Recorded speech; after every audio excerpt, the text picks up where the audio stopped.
Welcome back. Indonesia's incoming leadership under Prabowo Subianto and Gibran Rakabuming Raka has revitalized investor interest in the country's new capital city, Nusantara. Yeah, the head of the Nusantara Capital Authority says more than 300 letters of interest have come their way, with some 40% of those from foreign entities, mostly keen on public-private partnerships. Well, meantime, construction is in progress in Nusantara, with 60% of the new presidential palace complete. It'll be a key feature of Indonesia's Independence Day in August, with President Joko Widodo slated to preside over celebrations there. Nusantara Capital Authority Chairman Bambang Susantono gives CNA's Yasmin Jonkers a preview of what to expect.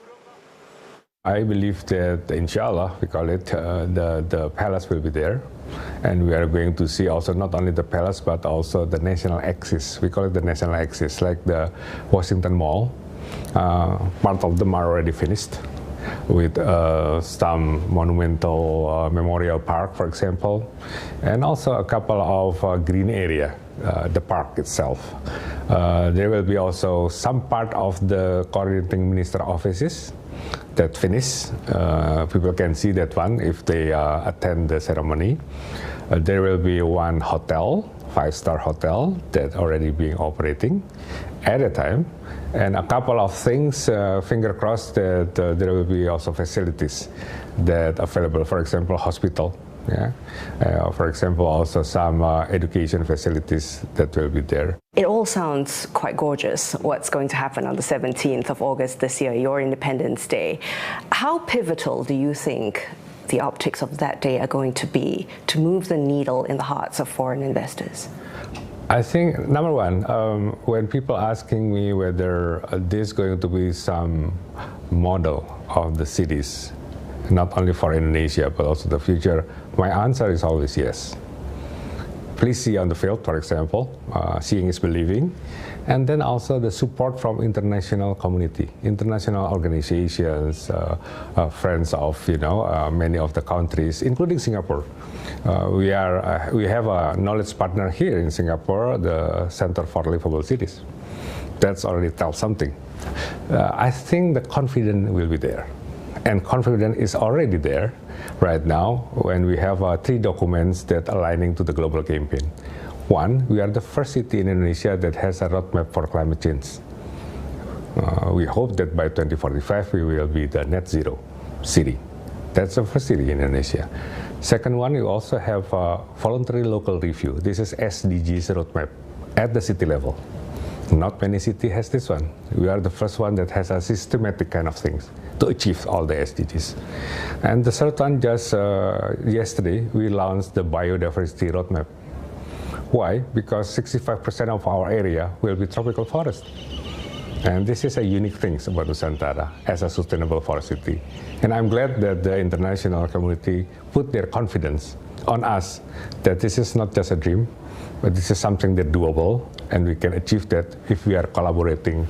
Are you confident that the birth of Nusantara, the success of it, will bring equality across Indonesia, especially having it shift to the eastern part of the country? Yes, I mean that if we can be becoming what we call the super economic hub outside Java, then the multiplier effect will be there. Yeah, especially for those who are neighboring with us, Sulawesi and then the Maluku and Papua and other, because this is one of the tools that the government of Indonesia will put for the Indonesia Emas, the gold era of Indonesia in 2045, when we try to have not only a good economic growth, but also a more equal and equitable, distribution of wealth and development in all Indonesia.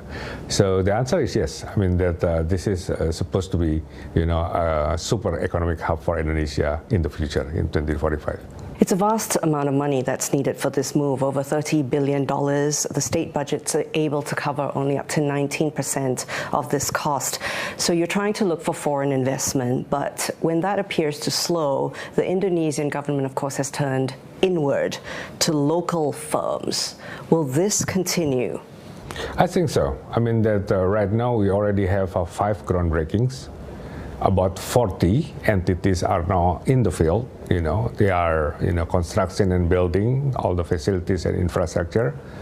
I think the overall value is about 3 billion plus so far. And we aim that by end of this year, we will have from the private sector about $6 billion. And it will be coming from, for example, the PPP, because the PPP will be finished by then. But this is a progress, right? I mean, that when you develop a long-term 20 years like this, you have to see in each of the stages what will become a city. Because when you build a city, it's not just building physical things. You must also care about the people. Do you see the electoral challenge, result challenge from Pak Anies and Pak Ganjar, and of course Pak Anies just launched a petition to have an electoral rerun. Do you see this politicking at the top derailing the success of Nusantara?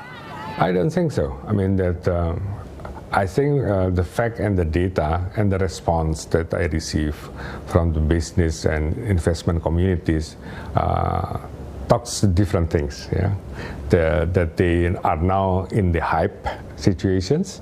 The pace is now coming, right?